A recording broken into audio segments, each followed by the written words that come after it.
Goeiedag en baie hartlik welkom by ons derde opname van koffiegesprekke oor Galasiërs. En vandag kyk ons na hoofstuk 3. En ons het in die afgelope paar weke 'n aand gehad waar ons 'n drama gehad het en die memoriseergroep het opgetree en ek en Jakob het 'n debat gehad oor die doop. En ons het hieroor gepreek ook en so aan hoofstuk 3 is 'n fenominale stuk in die Here se woord en dit is 'n absolute voorreg om te sien hoe die Here hierdie projek gebruik in ons gemeente. En ja, Jakob, sal jy dalk hoofstuk 3 vir ons voordra asseblief? Ja. Julle Galasiërs, is julle dan so sonder begrip? Wie het julle verstand benewel? Jesus Christus is tog so duidelik aan julle verkondig dat julle hom as ware aan die kruis kon sien hang. Net een ding wil ek van julle weet. Het julle die Heilige Gees ontvang deur die wet van Moses te onderhou of deur die evangelie te glo? Is julle dan so sonder begrip? Julle het met die Gees begin. Wil julle nou in eie krag eindig? Was al julle swaar kry dan verniet? Dit kon tog nie verniet gewees het nie. Hy wat julle met die Heilige Gees toerus en kragtig onder julle werk, doen hy dit omdat julle die wet onderhou of omdat julle die evangelie glo? So was dit ook met Abraham. Hy het in God geglo en God het hom vrygespreek. Julle sien dus dat die wat glo, kinders van Abraham is. Die skrif het vooruit geweet dat God ook mense wat nie Jode is nie sou vryspreek as hulle glo. Daarom het die skrif al voorheen die goeie nuus vir Abraham gebring. In jou sal al die nasies geseën word. Dit is dus die wat glo wat saam met die gelowige Abraham geseën word. Maar almal wat staat maak op die onderhouding van die wet val onder die vloek. Want daar staan geskrywe, vervloek is elkeen wat nie stiptelik alles doen wat in die wet geskrywe staan nie. En dat niemand op grond van die wet deur God vrygespreek word nie, is duidelik, want hy wat deur God vrygespreek word omdat hy glo, sal lewe. By die wet gaan dit egter nie oor die geloof nie, maar oor die daad, want daar staan, hy wat doen wat die wet sê, sal daardeur lewe. Christus het ons losgekoop van die vloek wat die wet meebring, deur in ons plekke vervloekte te word. Want daar staan naamlik geskrywe, vervloek is elkeen wat aan 'n hout opgehang word. Daardeur kan ook hulle wat nie Jode is nie, deur Christus Jesus deel kry aan die seën wat God aan Abraham toegesê het. So het ons dan deur die geloof die Gees ontvang wat God beloof het. Broers, ek gaan nou 'n voorbeeld uit die gewone lewe neem. Wanneer 'n testament wat maar net mensewerkers eers geldig is, kan niemand dit ongeldig maak of iets daaraan toevoeg nie. God het sy beloftes vir Abraham en sy nakomeling gegee. Daar staan nie aan nakomelinge meer as een nie, maar en aan sy nakomeling net een, en die nakomeling is Christus. Hiermee wil ek dit sê. God het 'n verbond met Abraham gesluit en dit toe al geldig gemaak. Die wet wat eers 430 jaar later gekom het, kan nie hierdie verbond ongeldig maak sodat God se belofte aan Abraham nie meer sou geld nie. As 'n mens dit wat beloof is, sou kry op grond van die onderhouding van die wet van Moses, dan kry jy dit nie meer op grond van die belofte nie. En God het sy genade aan Abraham juis deur 'n belofte toegesê. Watter doel dien die wet dan? Dit is later bygevoeg as gevolg van die sonde. En dit is bedoel vir die tyd totdat die nakomeling op wie die belofte betrekking gehad het, sou kom. Engele het die wet deur middel van 'n tussenganger aan die volk gegee. Maar as daar net een is wat handel, is 'n tussenganger nie nodig nie, en God is net een. Wil dit nou sê dat die wet van Moses strydig is met die beloftes van God? Beslis nie. Maar as 'n wet gegee was wat in staat was om die ware lewe te skenk, sou 'n mens inderdaad vrygespreek kon word op grond van die onderhouding van die wet. Maar volgens die skrif is die hele wêreld vasgevang in die greep van die sonde. Die belofte word dus vir die gelowiges vervul alleen op grond van die geloof in Jesus Christus. Voordat die geloof gekom het, is ons onder die wet gevange geneem en bewaak totdat die tyd van geloof sou aanbreek. Ons was onder toesig van die wet totdat Christus sou kom, sodat ons deur te glo vrygespreek sou word. Maar nou dat die geloof gekom het, staan ons nie meer onder toesig van die wet nie. Deur hierdie geloof in Christus Jesus is julle nou almal kinders van God, want almal wat deur die doop met Christus verenig is, het nou deel van Christus geword. Dit maak nie saak of iemand Jood of Griek, slaaf of vry, man of vrou is nie, in Christus Jesus is julle almal een. En as julle aan Christus behoort, is julle nakommelinge van Abraham en erfgename kragtens die belofte van God. Jakob, hier is so baie in hierdie hoofstuk, so baie rykdom en baie van die evangelie. En ek dink voordat ons in meer detail na dit kyk, is dit belangrik om te verstaan dat daar nie perikope en hoofstukke en verse was in die oorspronklike teks nie. Dit het eers later gekom en dit hang maar af van mense se interpretasies, maar sal jy vir ons verduidelik, hoe kan 'n mens hierdie hoofstuk indeel? Hoe verstaan ons die temas en hoe vloei die een in die ander een in? Ja, dankie Willem, ek is bly oor jou opmerking, want ek dink dit is baie belangrik. Die indelings in die Bybel help ons, maar hulle is nie absoluut nie. En 'n mens kan dit, daar's eintlik baie maniere om dit in te deel, en my indeling is maar net my eie verstaan dan ook daarvan. En dit is miskien meer 'n tematiese indeling van sekere temas wat so by mekaar hoort.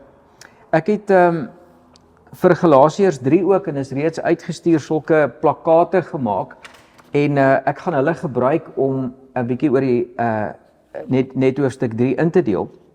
En in die eerste plek het ek 'n beeld gebruik van 'n woordmikroskoop vir die eerste 14 verse van Galasiërs 3. En daai mikroskoop het dan 3 lense wat saamwerk om vir ons 'n prentjie te gee. So elkeen van die lense staan vir 'n spesifieke deel, en dan sal ek ander verse gebruik vir die prentjie van die lens, dat ons daaroor kan praat. En dan is daar ook ander gedeeltes. So om dit vinnig net te illustreer, die eerste gedeelte van hoofstuk 3 gee vir ons wat ek genoem het die Exodus prentjie, en ons sal nou verduidelik hoekom ek dit daai naam gegee het. Dis Galasiërs 3:1 tot 5. Galasiërs 3:6 tot 9 is die Abraham Genesis prentjie. Galasiërs 3 vers 10 tot 14 sal julle ook op die plakate sien, is die Deuteronomium prentjie. En dan is daar Galasiërs 3 vers 15 tot 18. Dis eintlik die prentjie van die lens wat ek 'n default prentjie maak, en dit is ook 'n van die plakate, die default wat ons moet hê. En dan is daar die hele saak van voor die geloof en na die geloof en doop. Dis 3 vers 23 tot 27, wat dan eindig in 'n prentjie van die nuwe mensheid. Galasiërs 3 vers 26 tot 29. So dis maar die indeling wat ek gevolg het en wat ons ook tot 'n groot mate by NT Wright gekry het. Ek het ook preekie oorgemaak en jy het preekie oorgemaak. Ons gaan nou kyk na 3 vers 1 tot 5 wat jy gesê het, dis 'n Exodus prentjie. En ja, Paulus, as mens hierna kyk, Paulus is nogals intensies, so as jy 'n bietjie daaroor vertel. Hy sê julle Galasiërs is julle dan so sonder begrip, sonder verstand. Letterlik is dit wat daar staan, hè? Ja. En weet julle verstand benewel. Of getoor. Dis wat dit beteken. Ek praat eintlik van 'n evil eye, nee, is die Griekse uitdrukking wat daar gebruik word. So dit herinner ons amper aan hoe hierdie boek begin het. Dat elkeen wat 'n ander evangelie bring, val onder 'n vloek. Absoluut. So ons hoor daai selfde driftigheid by Paulus hieroor. En hy kontrasteer hierdie evil eye met dat die Galasiërs eintlik Jesus kon sien. Dis so duidelik Jesus aan hulle verkondig is. Jesus is so duidelik aan julle verkondig dat julle mos waar aan die kruis kon sien hang. Hoekom het julle nou 'n evil eye? Ja, presies. Ja. So hoekom dink jy is hy so ontsteld? Willem, waaroor gaan dit hierso in hoofstuk 3? Jakob, ek dink hierdie verse is baie belangrik vir hoe ons die hele Galasiërsbrief eintlik verstaan, en Paulus gee hier vir ons baie duidelik retoriese vatplek aan die hele boek. As hy hierdie retoriese vrae vra, wie het julle verstand benewel? Het julle die Heilige Gees ontvang deur die wet te onderhou? Is julle sonder begrip? Al die geïmpliseerde antwoorde is ja, ons het die Gees ontvang, ja, ons het in Jesus Christus geglo, ja, ons het die evangelie gehoor. En dit sê met ander woorde dat hierdie mense was wat reeds gered was teen die tyd wat Paulus met hulle praat. So nou kan ons sien hoekom N.T. Wright sê en ander Nuwe Testamentiese kenners ook, dat hierdie gaan nie in die eerste plek oor redding nie, dit sluit dit wel in, maar dit gaan oor mense wat Jesus geloof in Jesus, soos die Galasiërs. Hulle het dit ontdek, en nou is daar ander mense wat wil hê hulle moet teruggaan na 'n ander bedeling toe. Ons sal nou meer in detail daaroor praat. En dit maak Paulus furieus, want Paulus weet wat God se plan was, as ons nou by dit kom, met Abraham na die nasies toe, ensovoorts. Ek wil nou nie dit vooruitloop nie. Ja. Sjoe. Ja, en dit bring my by die Exodus prentjie. Galasiërs 3 vers 1 tot 5, waar hy sê, Jesus Christus is tog so duidelik aan julle verkondig, dat julle hom as ware aan die kruis kon sien hang, en net een ding wil ek van julle weet, het julle die Heilige Gees ontvang deur die wet van Moses te onderhou, of deur die evangelie te glo. Ja. So, hoekom noem ek dit die Exodus prentjie? Dit gaan baie duidelik oor die evangelie, oor die goeie nuus. Dis die woord wat hier herhaal word.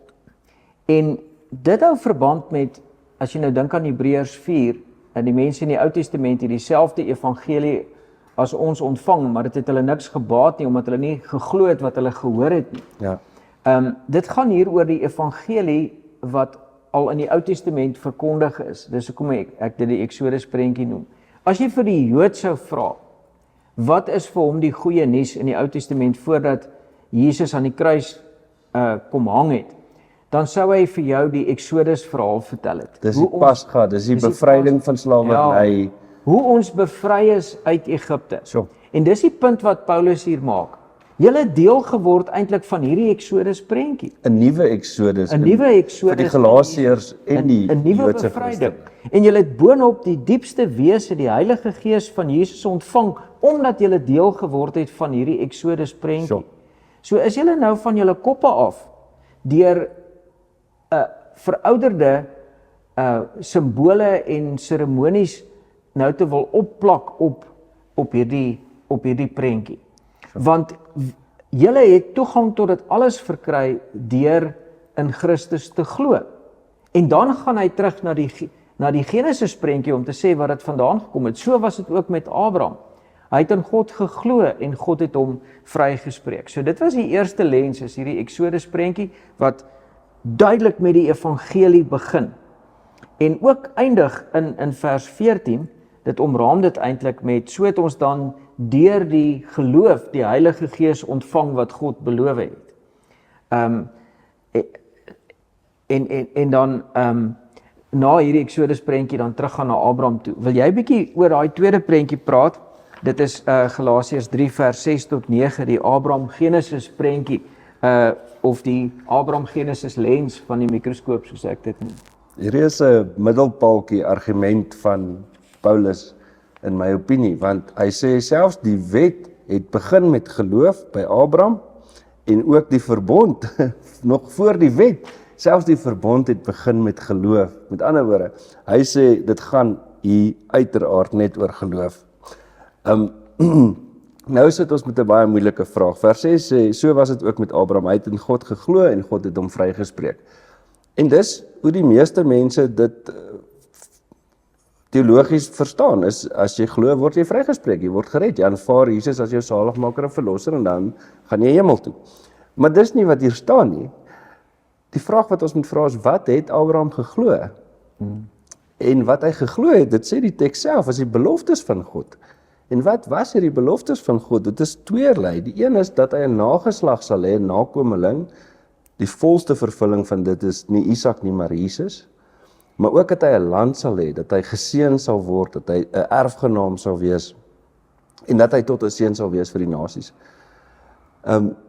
Dis waarin Abraham geglo het. Abraham het God se stem gehoor en hy het geglo in die beloftes wat God vir hom gegee het. En toe reken God hom vrygespreek is 'n moeilike manier om dit te vertaal eintlik. Eintlik moet daar staan, God het hom dit regverdig gereken dat hy hom geglo het. Hy was 'n dikaios, hy was 'n regverdige. Hy was betroubaar. Hy was iemand met wie God 'n verbond kon sluit. Ons is op pad na dit toe. En Paulus gebruik hierdie argument waaroor ek nou gepraat het om te sê dat almal wat glo in Jesus, die groter Exodus, die nuwe evangelie, die nuwe goeie nuus, is kinders van Abraham omdat hulle glo. Niks anders is nodig nie. So die vraag wat ek gevra het in die preek is wie is deel van die geloofsfamilie? Wie is deel van die kerk? En hoe word mense deel van die geloofsfamilie? En hoe staan die kerk partykeer in die pad daarvan dat mense deel kan wees van die geloofsfamilie? Want is ons raak nogals gemaklik met ons eie manier van doen en dink. En ek het op 'n manier geëindig by dat die Here het vir Abraham geseën om tot 'n seën te wees vir die nasies. En ons is 'n bewys daarvan. Die evangelie het by ons uitgekom ook, omdat God getrou is. Hy's 'n waarmaker van sy woord. En nou roep hy ons weer om ook tot 'n seën te wees, dat die evangelie tot aan die uithoeke van die aarde kan gaan. Hier's 'n missionêre oproep om 'n hart te hê vir mense wat by Jesus uitkom en om nie dit moeilik te maak vir mense om dit te doen. Sure. Dis nogal aangrypend anders as wat 'n mens partymal met die eerste lees van Galasiërs verstaan. Absoluut. Wat ek by jou hoor is dat hierdie vertaling van vrygespreek moet eintlik wees geregverdig gereken. Ja. En dit beteken iemand wat worthy is om 'n verbond mee te sluit. Absoluut. So God se beloftes was eerste daar. Hy het sy genade aan Abraham toegesê deur 'n belofte. En toe het Abraham geglo en heelwat later het God toe eers die verbond met hom gesluit, maar hy was worthy om die verbond mee te sluit. Hy was 'n dikaios. Ja. En wat jy ook gesê het, wat ek aanvanklik nie so verstaan het, toe ek die eerste keer Galasiërs gelees het nie. Dit het vir Abraham gegaan oor 'n nakomeling en oor 'n land. Hier en nou, eksistensiële geloof hier en nou. Absoluut. Dit het nie gegaan oor die vraag, hoe gaan ek eendag hemel toe nie? Nee. En God het dit gevat, en dit was deel van sy plan, en dit het baie meer geword, sodat die nakomeling uiteindelik Jesus word, en die land word die hele wêreld, soos jy gesê, dis baie sterk missionêr, en dit is Jesus se hele koninkryk, wat uiteindelik, waar God alles en almal sal wees, nee. So, dit is konkreet. Konkreet hier en nou, Ja. waar mense God vertrou. Ja. En ek het altyd gedink die verbond is eerste. Ek ook. Monopleries, God sluit die verbond, en dit is monopleriese verbond. Dis 'n God begin dit. Ja. Maar die verbond kom baie duidelik in die gedeelte na Abraham se geloof, nadat hy bevind word as 'n dikaios, as 'n regverdige. Op 'n manier is dit die gevolg daarvan dat God hom regverdig gereken het. Nou kan hy 'n verbond met hom sluit. Ja. So dis nie eers die verbond wat alles bepaal nie. Nee. En wat Paulus hier beklemtoon is Abraham se geloof, nê. Absoluut. Sure. Absoluut. Okay. En deur Abraham se geloof te beklemtoon, validate hy die Galasiërs se geloof. Ja. Hy sê hulle is ook kinders van Abraham saam met ons. Ja. Ja. Sure. Ja. En dan kom die wet. En ons gaan nou daaroor praat 430 jaar later, nê. Maar die verbondsontrouheid en die ongehoorsaamheid wys eintlik dat hier iemand moet kom as 'n nakomeling wat meer getrou sal wees as Abraham, as Isak. En dis daai Deuteronomium prentjie. Ekskuus Jakob, ek gaan jou in die rede val. Ja. Ek wil nog iets sê oor Abraham se geloof. Seker. Om dit net vir ons nog duideliker te maak. Ek het vergeet, ek het 'n paar aanhalings. John Blanchard sê, when Abraham went out, he was not sure of his destination, but he was sure of his company. Dit gaan oor fellowship, dit gaan oor saam met God lewe, om saam met God deur hierdie onseker wêreld en ons eie frailty, ons ouderdom en daai goeters, om God daarmee te vertrou. En dit was vir my 'n baie groot ding. Die tweede ding wat ek wil deel is, Philip Yancey het gesê, faith means believing in advance what will only make sense in reverse. Abraham het nie geweet hoe hierdie dinge gaan uitspeel nie, maar hy het geweet dat God dit gaan laat uitspeel. Dit is daai, ons wil baie keer eers die antwoorde hê voordat ons bereid is om God te vertrou. Ja. Maar om God te vertrou is eintlik belangriker as die antwoorde. Ja. En dan die een wat my die meeste gooi van hierdie gedeeltes kry Keener se aanhaling wat sê Abraham's justifying faith preceded the covenant by at least 13 years. Abraham, like the Galatians, was in fact a Gentile when he was justified by faith. Hy was onbesnede, hy kom uit Haran en eintlik is hy baie vergelykbaar met die Galasiër gelowiges. Sure. En dis daai punt dat die verbond eers baie later, Presies dit. hy sê ten minste 13 jaar later eers gesluit is. Ja. Sure. Ja, dis baie betekenisvol. En wat Blanchard sê is dat dit gaan oor the company, Ja, die verhouding wat Abraham met die met God het. interaksie. Ja. Ja. En die wet wat later gekom het, nog heel wat later as die verbond gekom het, dit kan nie die verhouding bewerk nie. Die wet is die manier waarbinne in die verhouding gebeur eintlik. Ja. So as jy nou staat maak op die onderhouding van die wet, dan kom jy weer onder die vervloeking. Dis wat Paulus vir hulle sê, want nou gaan dit nie meer oor die verhouding nie. Ja. Dit gaan nou oor jou performance Ja. en dis die Deuteronomium lens. Ek is vreeslik bly oor daai aanhalings. Galasiërs 3 vers 10 tot 14 gee vir ons daai Deuteronomium prentjie. Ja. En as al hierdie lense gee vir ons dan die duidelike 'n prentjie. En wat daai Deuteronomium prentjie sê is almal wat staat maak op die onderhouding van die wet val onder die vloek. Soos in hoofstuk 1, as jy 'n ander evangelie bring, dan is daar vloek op jou. En hierdie wet, ons moet onderskei, jy het jou sedewette gehad, siviele wette. Ja, dis die belangrik. sedewette is die 10 gebooie, die siviele wette was om Israel se burgerlike situasie te reël. Die seremoniële wet is natuurlik al daai besnydenis, eetgebruike ensovoorts. Al die potte en panne van Levitikus. Ja, en hy verwys spesifiek daarna dat as jy dit weer inbring, dan val jy onder 'n vloek. Sure. En uiteindelik wys die wet, want dit gaan nie net oor die seremoniële wet nie. Selfs die sedewet wys dat die mens die wet nie kan nakom. Ja. Dat in die Deuteronomium prentjie, Deuteronomium is baie sterk vloek en seën. Ja. Eindig hierso by 'n negatiewe prentjie vir die mens, maar 'n baie positiewe prentjie van redding. Eindig juis by die nuwe Exodus. Sure. Want as hy nou eintlik die moedeloosheid van die mens verwoord deur te sê dat die mens dit nie kan maak nie, dan sê hy dat Christus gekom het. En dat hy Deuteronomium vervul het, want vervloek is elkeen wat aan 'n hout opgehang is. En daardeur kan ook mense wat nie Jode is nie deel kry aan die seën wat God aan Abraham toegesê het. Ja. Dis so positief. Ja. Want Jesus Christus het gekom om hierdie vloek nou in 'n seën te verander deur in ons plek die vloek te dra, en nou ontvang ons die Heilige Gees deur die geloof in hom. Sure.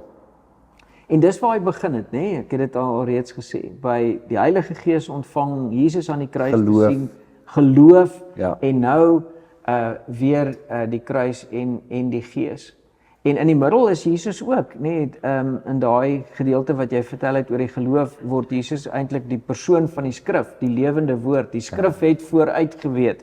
Hierdie bladsye van die Bybel kan niks vooruit weet nie. Nee, dit is die lewende woord. Dis 'n lewende woord Ja. wat vooruit weet. So dis Jesus, die lewende woord, Jesus en Jesus aan die einde. Ja.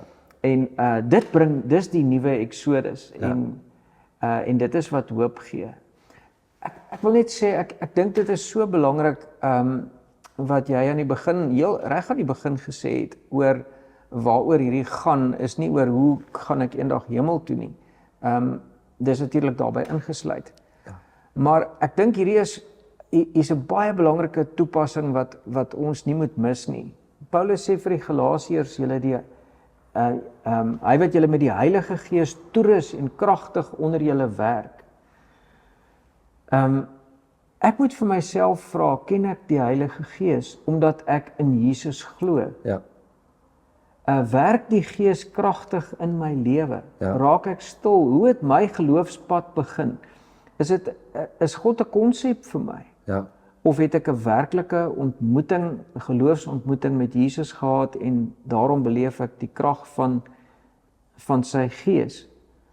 Want die Galasiërs het presies geweet waarvan Paulus praat. Hulle het En daai ek is- ervaring gehad. Ja, en ek is net besorg dat 'n mens kan al die jare in die kerk sit en jy het nie noodwendig Jesus ontmoet nie en die krag van sy gees beleef nie.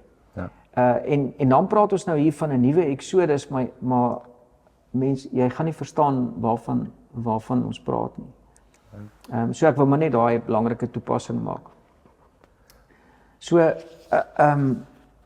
Willem, as ek kan aangaan na die ek wil amper sê die default prentjie wat dan deel van ons lewe moet wees, Galasiërs 3 vers 15 tot 18. Ons het nou gekyk na die lens van die Exodus, wat eintlik 'n nuwe Exodus verhaal is. Ons het gekyk na die geloofslens van Abraham, ons het gekyk na die Deuteronomium prentjie wat omgekeer word van vloek en seën en vervul word in Jesus.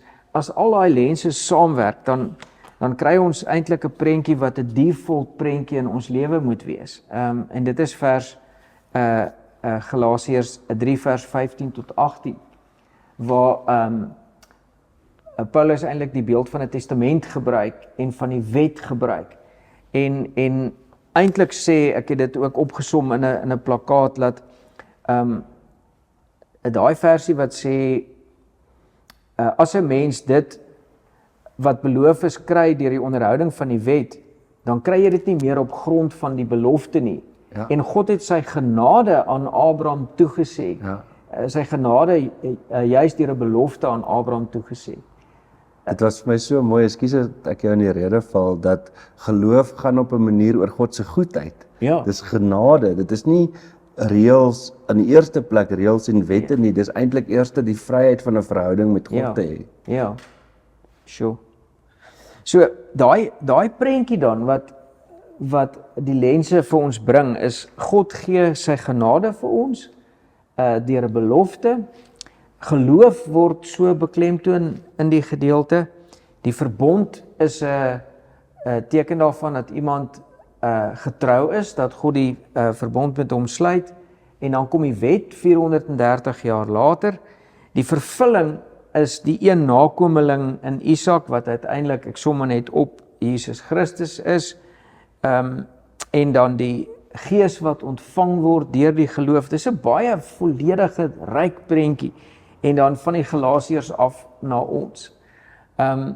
En dan gaan hy nou verder, en dan praat hy oor die plek van die wet. Wil jy nie 'n bietjie meer daaroor praat nie, want dis die volgende ding wat hy vra, hy sê, maar watter doel dien die wet dan? En dan sê hy, dis later bygevoeg as gevolg van die sonde. Dis absoluut fenomenaal, as 'n mens vat hoe jy nou hierdie volgorde verduidelik het, dan word die wet gegee om op 'n manier dit wat in die verbond en in die geloof en in die belofte en in die genade gebeur het, te beskerm. Want die Messias moet kom. So Paulus sê die wet moet ons beskerm teen die sonde, totdat 'n nuwe bedeling kom, wat nie meer 'n bedeling is van die wet soos wat hy was nie, maar nou die bedeling van die nakomeling is. Ons sal ook nou daarna kyk. En dan sê hy hoeveel beter hierdie nuwe bedeling is. Hy sê die ou bedeling het deur engele gekom, maar die nuwe bedeling kom reguit uit die Here se hart uit. Ja. En ek dink ook dis vir ons belangrik om te onthou, die wet is goed. Toe God die wet gegee het vir Israel, dit was deel van daai Exodus verhaal, Exodus storie. God maak van 'n volk wat net slawerny ken 'n nasie, en hy bou hulle op en hy leer hulle beginsels en hy leer hulle sy karakter. Dit was genade vir hulle om God se wet te ken, soos wat dit vir ons ook is om God se karakter te ken. Maar die groot ding wat my regtig bewoon maak hieroor is, geloof gaan nie oor die wet nie. Geloof gaan daaroor om God te mag ken. Die wet moet vir jou wys wie Jesus is op die ou ende.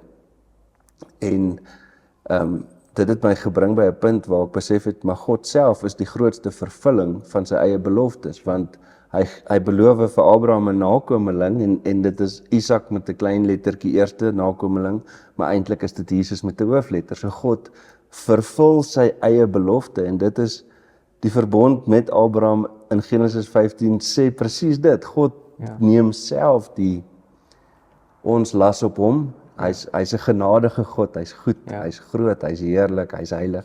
Ja.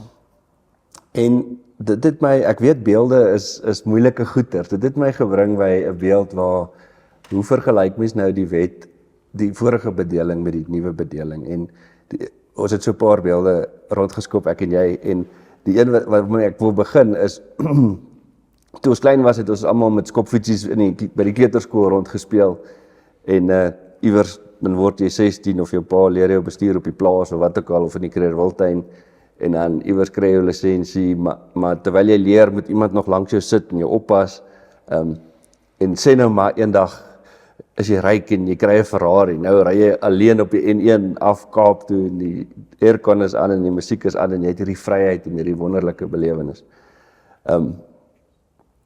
Maar ek en iemand anders, ons besluit nee wat, daai is nie so belangrik nie. Onthou jy toe ons klein was, die skopfietsies, nou vat ons skopfietsies en ons speel hier so die kerk se parkeerterrein skopfietsie. En ons sê eintlik vir jou, nee, daai Ferrari, dis jy moet hier kom skopfietsie speel saam met ons. Daai is wat dit is, maar dis nie, hierdie is eintlik die belangrike ding. Dis so half bietjie dink ek hoe Paulus gevoel het oor hoe die wet gebruik word uit die eerste Exodus evangelie verhaal in die nuwe een in toe Jesus gekom het met die volheid daarvan. Wie sal van 'n Ferrari af teruggaan na 'n skopfiets toe? Dis belaglik.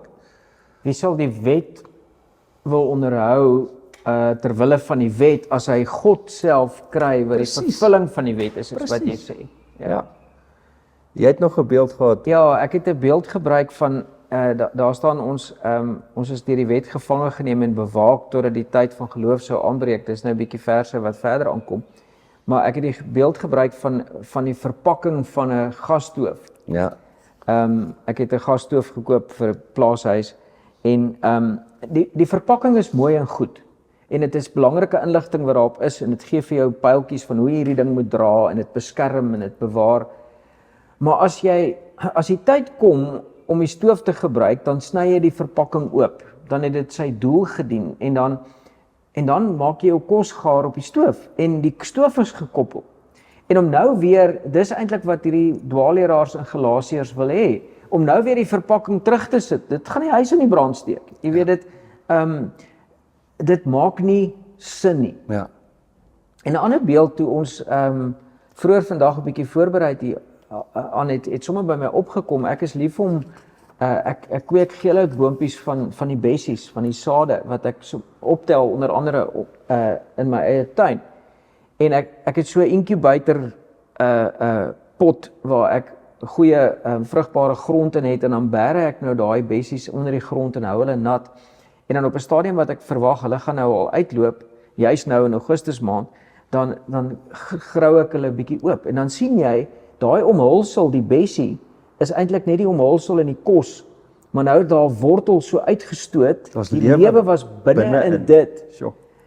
En dan plant ek hom nou oor in sy eie pot of in sy eie sak, want dan gaan hy bo aan die grond ook uitkom. Ja. En dis vir my 'n beeld, die wet is nie verkeerd nie, daai saad is kosbaar, is mooi, dis voedingsryk, maar om nou te sê dit gaan oor die dop in plaas van die wortel wat uit dit kom en die boom wat dan daar uitgroei wat 'n groot boom word. Dit maak nie sin nie. En dis iets hiervan. In die saad is reeds die potensiaal vir 'n boom en dis op 'n manier ook so in die wet is daar potensiaal om God te ken. Ja. En wanneer Jesus kom, dan kom die volheid en dan wil jy nie teruggaan na die dop toe nie. Hy is die lewe. Hy is die boom, die boom van die lewe. Ja. Ja, en dit vat ons na die volgende gedeelte toe van wat eintlik oor tydperke gaan, hè. Ja. Want Paulus sê daar voordat die geloof gekom het, is ons deur die wet gevange geneem en bewaak totdat die tyd van geloof sou aanbreek. Daar is die gasstoof verpakking. Maar nou dat die geloof gekom het, staan ons nie meer onder toesig van die wet nie. En wat so amazing is in daai gedeelte is dat Paulus gebruik 15 keer, net in die Afrikaanse teks het ek sommer getel, gebruik hy die term geloof. En sy hele argument oor Abraham gaan nie in die eerste plek oor die verbond nie, ons het daaroor gepraat, maar dit gaan oor geloof. En die toppunt van sy argument loop dan uit op die doop. as 'n teken van geloof. Hy sê deur hierdie geloof, as hy nou klaar oor die tydperke van geloof gepraat het, dan sê hy deur hierdie geloof in Christus Jesus is julle nou almal letterlik seuns van God. Ja. Want almal wat deur die doop met Christus verenig is, het nou deel van Christus geword. Met ander woorde, die doop is sy topargument oor geloof. En dit het die hele vraag na vore gebring, waarvan is die doop 'n teken? Is die doop 'n teken van die verbond en van die besnydenis? Is die doop 'n teken van geloof en van bekering? En dit is vir my baie duidelik uit Galasiërs dat doop 'n teken is hier van geloof en van bekering. En dit het allerlei interessante vrae gebring, byvoorbeeld maar hoe werk dit dan met die besnydenis? En jy het my oë oopgemaak daarvoor dat ons kan nie die goed sommer net oordra nie. Die besnydenis is 'n bloedige teken en dit word vervul aan die kruis, maar dit het eintlik gegaan nie soseer oor kindertjies nie, maar oor Joodse seentjies wat op 8 dae besny is. Die dogtertjies is in elk geval nie besny nie. En dit het al begin met Abraham se tyd, want dit gaan oor Hoekom het hulle net die seentjies besny? want dit gaan oor die sperma. Dis reg. Dis die Griekse woord vir Die nakomeling. Messias moet nog kom. Die Messias moet gebore word uit een van hierdie seentjies, uit hierdie lyn. Ja. So ons besny al die seentjies as 'n teken van die nakomeling wat gaan kom. Ja. Maar as Jesus dan kom, Ja. dan is daar 'n nuwe bedeling waar hy in geloof nou aangeneem moet word en dit vat ons terug na Abraham se geloof. En nou gaan dit nie meer oor kindertjies. Dit het in elk geval nie oor kindertjies gegaan. Dis reg. Dit gaan oor geloof in die nakomeling. Dit gaan oor geloof in die nakomeling. Ja. En so ek dink daar's mense sou baie lank oor die doop kon praat, maar dit is vir my die essensie en die 'n baie mooi betekenis van die doop wat ons hier in Galasiërs sien. En ek dink mense kan van mekaar verskil hieroor. Ek dink mense het respek vir mense se geloofs-oortuigings hieroor en ouers wat gelowig is en mense wat die Here ontmoet, dit gaan oor geloof, dit is die kern, dit is die essensie, dit gaan oor disippelskap, dit gaan oor identiteit. Ja. Ek het in die boodskap oor die doop het ek by die konklusie gekom wat vir my 'n baie belangrike saak is, en dit is of jy nou vasgryp aan jou suigeling doop en of jy vasgryp aan jou geloof of bekeringsdoop, as jou doop nie lei tot geloof in Jesus nie, Ja, is jy in die moeilikheid. dis die punt wat Paulus. Dis die punt wat hy maak. Ja. Dit gaan oor geloof in Jesus. En weet jy, dit is waar daar eintlik 'n verskriklike kragtige beeld is. Paulus sê deur hierdie geloof in Christus Jesus is julle nou almal kinders van God, want almal wat deur die doop met Christus verenig is, het hulle self nou met Christus bekleed. Ja. Om met Christus bekleed te word in die Bybel is altyd die mens se verantwoordelikheid. Ja. Jy trek Christus aan Ja. soos 'n kleed, en dis waaroor dit hier gaan. Ja. En dit het by die doop wat jy in die Nuwe Testament sien gebeur, dat mense hulle vuil klere op die rivierwal gelaat het as 'n teken dat die ou mens gesterf het, en dan 'n wit kleed aangetrek het as 'n teken dat hulle met Jesus bekleed is. Ja.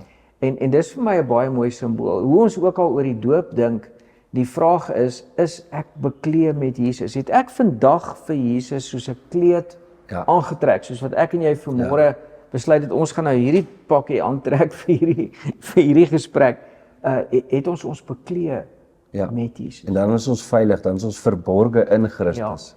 Ja. En die doopgesprekke en debatte het baie later gekom. Daar was groot eenheid in die Nuwe Testamentiese tyd oor die doop. Niemand het daar's geen aanduiding in die Nuwe Testament dat daaroor twyfel was of debat was nie, en dit het vir hulle gegaan oor hierdie bekleed met Jesus, 'n verhouding met Jesus. En dis in elk geval wat Paulus beklemtoon. En sekerlik sal daar nog baie gesprekke daaroor wees, maar die volgende punt illustreer eintlik presies waar ons nou praat. Paulus is besig om te praat met identiteit, oor identiteit, geloof in Jesus. Jy staan op uit die doopwater uit, jy's 'n nuwe mens, jy's 'n nuwe skepping, sê hy op 'n ander plek.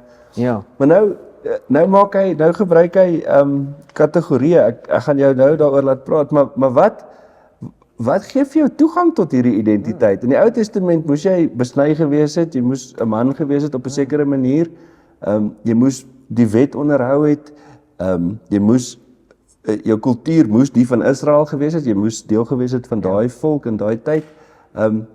Vertel vir ons 'n bietjie, wat sê Paulus nou? Hy sê iets radikaal. Ja, hy sê, deur hierdie geloof in Christus Jesus is julle nou almal letterlik seuns van God. Sure. En Willem, dit is 'n uitdrukking wat doelbewus gebruik word. Ja. Ons vertaal dit as kinders, en natuurlik is dogters daarbey ingesluit, maar dit sê dat ons deel is van die seun van God, dat God aan ons dink en na ons kyk soos sy eie seun. Dit maak ons nie Jesus nie. En dit gaan oor erfgenaamskap. Die oudste seun het alles geërf. En dan kyk hy terug en sê, julle is nakomelinge van Abraham, julle is spermae van Abraham. Ja. En julle, as hy vorentoe kyk, dan sê hy, julle is erfgename van die beloftes van God. Ja. Hebreërs 13 vers 8 sê, Jesus Christus is vandag, gister en gister dieselfde tot in alle ewigheid. Sure. Dis vandag, dit is verlede en dit is toekoms. En hier sien jy dit, ek is vandag seun van God. Ek was gister die nakomeling van Abraham. Dit kom al 'n lang pad in God se gedagtes, nê? Ek is al van ewigheid af in sy gedagte. En as ek vorentoe kyk, is ek 'n erfgenaam. Die Heilige Gees gee vir my God is eintlik die onderpand. Dis die eerste duidelike gift Die deposito, dit is jy gaan alles erf want ek het my diepste wese vir jou gegee. Sure. En daai toegang deur geloof in Jesus is vir almal. Jy het gevra wat bepaal nou daai toegang? En ek praat nou opgewonde oor hierdie identiteit wat nie meer identiteit bepaal nie. Ja. En wat nie meer toegang bepaal nie. Ja. Sê hy nou baie duidelik. Dit maak nie saak of iemand Jood of Griek is nie. Jy weet die hele rasding of nasionaliteitsding geld nie vir toegang nie. Rus of Oekraïnees. Ja. Sure. Dit maak nie saak of iemand Jood of Griek is, slaaf of vry nie. Jou sosiale stand bepaal nie jou toegang nie. Hoe radikaal moes dit in daai tyd gewees het, nê? Ja. Dit maak nie meer saak of jy 'n Jood is nie of 'n Romein is nie. Dit maak nie saak of jy slaaf of vry is nie. In Jesus is jy welkom. Jy's deel van die. En manlik en vroulik dra geen gewig oor hierdie toegang nie. Ja. Met ander woorde, jy daai hele besnydenisding met die seentjies het 'n bepaalde profetiese rol gehad, maar vrouens was ook baie niks gewees in daai tyd nie, nê? En nou sê hy manlik en vroulik tel nie vir hierdie toegang nie. So ons moet in die kerk ook nie toelatingsvereistes hê nie vir Jesus nie. Ons dis 'n nuwe mensdom. Hy is self die vereiste. Hy self die vereiste. En geloof in hom is die enigste, hy is die deur vir die skape. Ja. Is die enigste vereiste. En jy kan kom met jou stukkende lewe. Ja. En dink aan allerlei kategorieë wat ons in die kerk het. Jy kan net toegang tot Jesus kry as jy nie gay is nie, as jy straight is of wat ook al, of as jy daarom jou lewe agter mekaar het. Ons moet baie versigtig wees daarvoor. Of as jy gedoop is, of as jy in tale praat, of as jy... Exactly. Ja. So, jy weet, hier's 'n nuwe mensdom. Is dit nie amazing nie? En as ons daai nuwe mensdom verkondig, die mense wat deel is van geloof in Jesus, dan verander ons lewe, dan word ons al hoe meer soos God se karakter. As ons vereistes stel op ons gebrokenheid om ons identiteit te bepaal, dan is ons eintlik weer onder die wet. Ja.